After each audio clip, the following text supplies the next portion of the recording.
Just మ్యూజిక్కే సింగరే music డైరెక్టరే అనుకుంటాం, కానీ అదంతా కాదు. అన్న హీరో మెటీరియల్, అన్న మంచి ఆటగాడే అని అయితే నాకు అనిపించింది.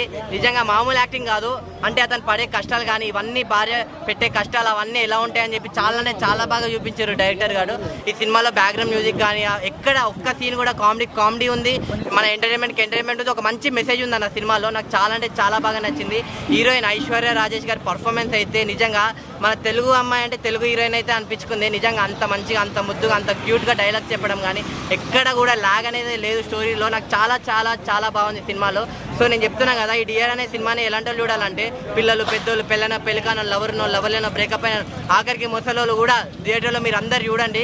ముఖ్యంగా భార్య భర్తలు కలిసిమెలిసి చూడండి థియేటర్లో. మీ అందరికీ తెలుస్తుంది కష్టాలు ఏముంటాయో, నష్టాలు ఏముంటాయో అవన్నీ. సో సినిమా అయితే డియర్ సినిమా చూడండి, ఎవరు మిస్ కాకండి. అన్న ఇప్పుడే చూశాను డియర్ సినిమా, చాలా బాగుంది. ప్రతి ఫ్యామిలీలో జరిగే సిచ్యువేషన్స్ మన కళ్ళకు కట్టినట్టు చూపించారనమాట. ఒక మొగుడు పిల్లల మధ్య ఎలాంటి ప్రాబ్లమ్స్ ఉంటాయి. యాక్చువల్గా అయితే మొగుడు గురక పెడుతుంటే పిల్లం డిస్టర్బ్గా ఫీల్ అవుతుంది, కానీ ఈ సినిమాలో పిల్లం గురక పెడితే మొగుడికి ఎలా ప్రాబ్లమ్స్ ఉంటాయి అనేవి చాలా క్లియర్గా చూపించారు. మెయిన్ లీడ్స్ ఎవరైతే ఉన్నారో జీవి ప్రకాష్, ఐశ్వర్య రాజేష్ చాలా బాగా చేశారు. వాళ్ళ పెర్ఫార్మెన్స్ అయితే కిల్లింగ్ అనమాట. సో ప్రతి ఒక్కళ్ళ ఊర్లోనూ ఇంట్లోనూ ఉండే సమస్య అనమాట. చాలా నీట్గా క్లియర్గా చూపించారు డియర్ సినిమాలో. ఆ బ్యాక్గ్రౌండ్ మ్యూజిక్ కానీ, స్క్రీన్ ప్లే కానీ, డైరెక్షన్ కానీ, విజువల్స్ కానీ చాలా బాగుంటాయి. సో ఆ ఎమోషన్కి అందరూ కనెక్ట్ అవుతారు అన్న. మీరైతే థియేటర్కి వచ్చి చూడండి, చాలా బాగుంది. ఒక మంచి స్టోరీని ప్రొడ్యూసర్ గారు మనకి తీసుకొచ్చారనమాట డియర్ అనే సినిమాతో. ఒక మంచి కాన్సెప్ట్, కొత్త కాన్సెప్ట్, మిమ్మల్ని అయితే అసలు డిసప్పాయింట్ చేయదు. థియేటర్కి వచ్చి చూడండి dear movie. Dear family story అన్న, చాలా బాగుంది.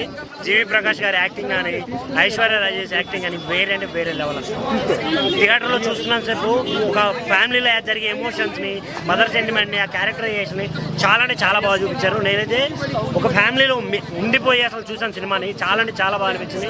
థియేటర్కి వచ్చే ప్రతి ఒక్కడికి స్టోరీ కనెక్ట్ అయిపోతుంది. ఆ పాయింట్స్ కానీ వాళ్ళు చూపించే విధానం కానీ ఎక్సలెంట్గా అనిపించింది నాకు. థియేటర్కి రండి, ఎంజాయ్ చేయండి. నేను ఇప్పుడే డియర్ సినిమా చూసాను, నాకైతే చాలా బాగా అనిపించింది అన్న సినిమా. ఇది కదా సినిమా, చాలా రోజుల్లో ఒక మంచి సినిమా చూసాను అనిపించింది అన్న. మెయిన్గా అంటే భర్త గుర్తుపెడతా కానీ సినిమాలో భార్య గుర్తుపెట్టడం, దాంట్లో హీరోకి ఎంత కష్టం వస్తుంది చూపించిన. ఆయన హీరోయిన్ ఐశ్వర్య రాజేష్ మాత్రం వేరే లెవెల్ యాక్టింగ్ అన్న. ఆమె యాక్టింగ్ చేసిన నాకే ఫిదా అనిపించింది అన్న. అండ్ నాకైతే స్టోరీ కొత్తగా అనిపించింది. ఇలాంటి సినిమా మన తెలుగులో ఎందుకు వస్తలే అనుకున్నా. ఇప్పుడైతే రిలీజ్ అయింది, ఎవరైనా మిస్ కాకండి, పక్కా చూడండి. సినిమా మాత్రం సూపర్ భయ్యా. అసలు సినిమా తమిళ సినిమా డబ్బింగ్ చేసి తెలుగులో తీసి సక్సెస్ఫుల్ పడతారు. ముందుగా హ్యాట్సాప్ చెప్పాలి. ఎందుకంటే ఏఆర్ రెహమాన్ వాళ్ళ అల్లుడు ఒక మ్యూజిక్ డైరెక్టర్ చేసుకుంటా ఒక హీరోగా కష్టపడి మళ్ళీ ఇలా సక్సెస్ఫుల్, అక్కడ మ్యూజిక్ చేసుకుంటే సక్సెస్ఫుల్ కొట్టిండు, ఇక్కడ హీరోగా చేసుకుంటే సక్సెస్ఫుల్ కొట్టిండు. మన నిజంగా చెప్తాను హ్యాట్సాప్ చెప్పాలి. ఆయన ఇంత సింపుల్గా వచ్చి సింపుల్గా మ్యూజిక్ కొట్టి మన హీరోగా చేయడం గ్రేట్ అనుకోవాలి. ఈ సినిమా ఒక ఫ్యామిలీ ప్రకారంగా అందరు సమ్మర్లో వచ్చి చాలా ఎంజాయ్ చేస్తారు. ఒక క్యూట్ ఫ్యామిలీ, అంటే ప్రతి ఇంట్లో ఒక క్యూట్ ఫ్యామిలీ ఉంటుంది. వాళ్ళు చూసిన వాళ్ళు మాత్రం చాలా ఎంజాయ్ చేస్తారు. మన ఐశ్వర్య యాక్టింగ్ కూడా చాలా ఇష్టం. మన క్రికెట్ మ్యాచ్ సినిమా ఉంటుంది ఒక ఆమె హీరోయిన్, ఆ సినిమాలో ఎంత ఎంజాయ్ చేసినామో అప్పట్లో ఆమె సినిమా. ఈ సినిమా కూడా చాలా ఎంజాయ్ చేయొచ్చు. ఈ సినిమా ఒక స్థాయికి వెళ్తుంది. హీరోయిన్ కూడా మంచి తెలుగులో కూడా మంచి పేరు వస్తుంది, పేరు సంపాదించుకుంటుంది. ఇది ఒక సినిమా మాత్రం కథ కానీ, స్టోరీ కానీ, స్క్రీన్ ప్లే కానీ, డైరెక్షన్ కానీ చాలా బాగుంది. సాంగ్స్ ముందుగా చెప్పండి, సాంగ్స్ మాత్రం చాలా ఎంజాయ్ చేయొచ్చు. సూపర్. ఇప్పుడే డియర్ అనే సినిమా చూశానన్న. నిజంగా మూవీ అయితే చాలా బాగుందన్న. ఒక ఫ్యామిలీ బ్యాక్డ్రాప్తోని, ఫ్యామిలీ ఎమోషనల్ బ్యాక్డ్రాప్తోని చాలా బాగా తీశారు. ఇప్పుడు ఈ సమ్మర్లో వచ్చిన సినిమాలలో one of the best cinema, one of the biggest block buster cinema అని అంటే ఈ డియర్ సినిమా అని చెప్పగలనన్న.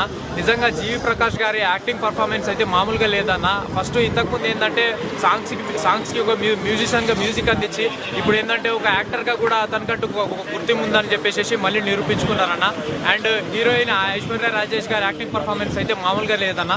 స్టోరీ కాన్సెప్ట్ ఏంటంటే మామూలుగా ఏంటంటే భర్త హస్బెండ్స్ అనే వాళ్ళు గుర్కాలు పెడుతూ ఉంటారు, కానీ ఈ సినిమాలో ఏంటంటే భార్యలు గుర్కాలు పెడుతూ ఉంటే అందులో వచ్చే ప్రాబ్లమ్స్ ఏంటి, అందులో వచ్చేటటువంటి ప్రాబ్లమ్స్ని ఏ రకంగా ఫేస్ చేశారు, ఎలా రకంగా ఎదుర్కొన్నారు అనేది స్టోరీ కాన్సెప్ట్ అన్న. నిజంగా మూవీ అయితే చాలా బాగుంది. నిజంగా స్టార్టింగ్ నుంచి ఎండింగ్ వరకు ఎక్కడ కూడా బోరింగ్ అనేది అనిపించలేదన్న. నిజంగా ఒక కామెడీ ఉంది, ఎమోషన్ ఉంది, ప్రతి ఒక్క బ్యాక్డ్రాప్ ఉంది. నేను ఈ సినిమా చూసినంతసేపు ఏంటంటే ఒక ఫ్యామిలీ సెంటిమెంటల్ ఎమోషనల్ తీసినంతసేపు నేను ఏంటంటే ఆ ఫ్యామిలీలో కూడా నేను ఒక మనిషిగా లీలమైపోయినా. నిజంగా మూవీ అయితే అంతా చాలా బాగుంది. నిజంగా ప్రతి ఒక్క ఆడియన్స్ అందరూ వచ్చి థియేటర్కి వచ్చి చూడండి, ఆదరించండి అన్న. మూవీ అంతా చాలా అంటే చాలా బాగుందన్న. ఇప్పుడే డియర్ సినిమా చూసాన్న. సినిమా అంటే ఇది అని చెప్తాను, ఒక romantic family entertainment cinema. Cinema అయితే చాలా బాగుందన్న. ఇంత హీరో వచ్చేసి మన జీవి ప్రకాష్ గారు, హీరో నుంచి ఐశ్వర్య గారు. సినిమా అయితే అసలు చాలా అంటే చాలా బాగుంది. ఇలాంటి సినిమా అరుదుగా వస్తాయి. ఒక తమిళ సినిమా కూడా మన తెలుగులో చిట్టి కొడుతుందని చెప్తా. సినిమా అయితే నాకైతే చాలా బాగా నచ్చింది. ఒక అంటే ఇప్పుడు మామూలుగా మనము ఒక మన భర్త గొరకబడితే మన భార్య భరిస్తుంటుంది, ఉల్టా అనమాట. మన హీరోయిన్ గొరకబడుతుంటే మన హీరో గారు అదే నా సినిమా పాయింట్ చాలా అంటే చాలా బాగుంటుంది. ఇలా సినిమా అరుదుగా వస్తాయి. ప్రతి థియేటర్కి వచ్చాలని కోరుకుంటున్నా. డైరెక్షన్ అయితే చాలా అంటే చాలా బాగుందన్న. డైరెక్షన్ అయితే చాలా అంటే చాలా బాగా నచ్చింది నాకైతే. ఇలాంటి సినిమా అరుదుగా వస్తే ప్రతి ఒక్క ఫ్యామిలీ ఎంటర్టైన్మెంట్ సినిమా ఇది. Family entertainment romantic. ఇలా సినిమా మిస్ కాకుండా ప్రతి ఒక్క థియేటర్కి వచ్చాలని